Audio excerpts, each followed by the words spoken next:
in the selling of their own brothers, and those that are bragging about how they have suffered humanity in their own nation, their own brothers and their sisters. Those that have suffered their own family. There is problems around where there is no peace. I was listening to conversation among some teenagers talking about how their own parents think that they are stupid, that they have no care or no interest in their own future and what is good for them.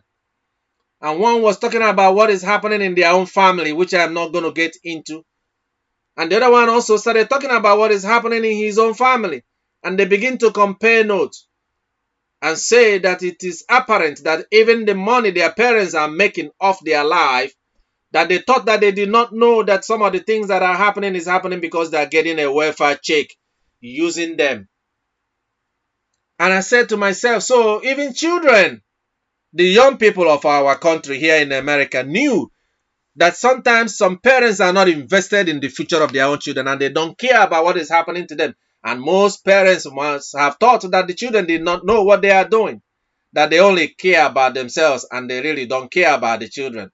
So then the question that came to my mind, so when the parents are talking about all these things about how they're caring, and when they see people like us who are in the communities and working with a lot of families, oh, my son, my daughter, and things like this, the children must be saying, I see how much you love me. I see how much you care about me. You only care about yourself. That's what is going on in their mind.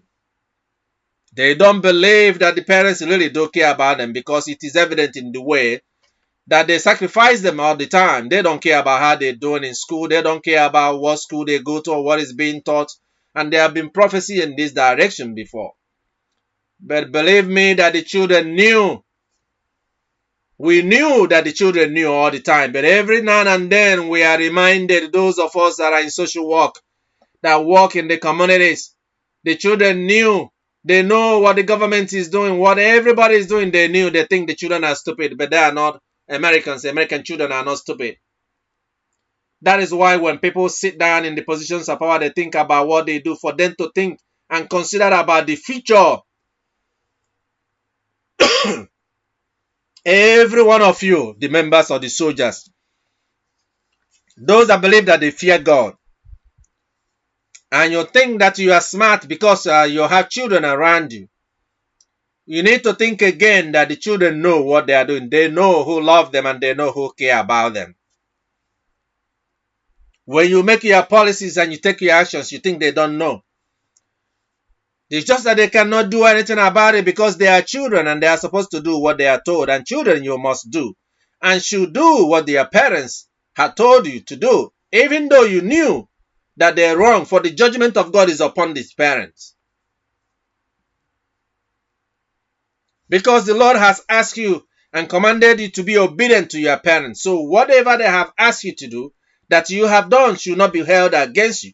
The Lord will judge them and will hold them for whatever they had done in exasperating you. You hear in the prophecy of Christ coming, and then you hear in the book of John about the Lord himself and what he did. Even though he turned around and told his mom, Mary, he called him woman. What have that got to do with me? But even though it had nothing to do with him, but his mother had commanded him and have asked him and have asked the servants to go and do whatever that he had asked them to do. And that was the beginning of Christ's miracle. The beginning of Christ's miracle. Even though it was not time, but he was obedient. And every one of you that the Lord has spoken to in the prophecies that we have given in the past, he has called you to be obedient, for you to do what the Lord has said, but it's difficult for a lot of people to be able to do that. But in your relationship with one another, in your life as a believer and as a Christian, what is the purpose? What did the Lord send you in the world to do? What have you done? And every day we sing our national anthem to love ourselves and to love our neighbor.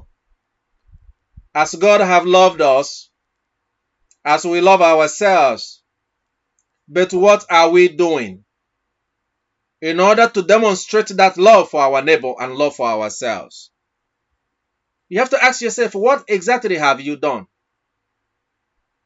Every day, before you go to your bed, and then you look in every activity, in every of your thoughts, and every word that come out of your mouth, and every of your actions, whatever you have done.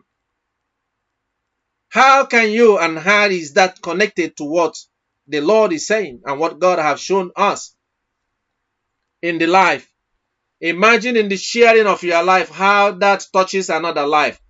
It may just be all that the person needs for their hope to be rekindled.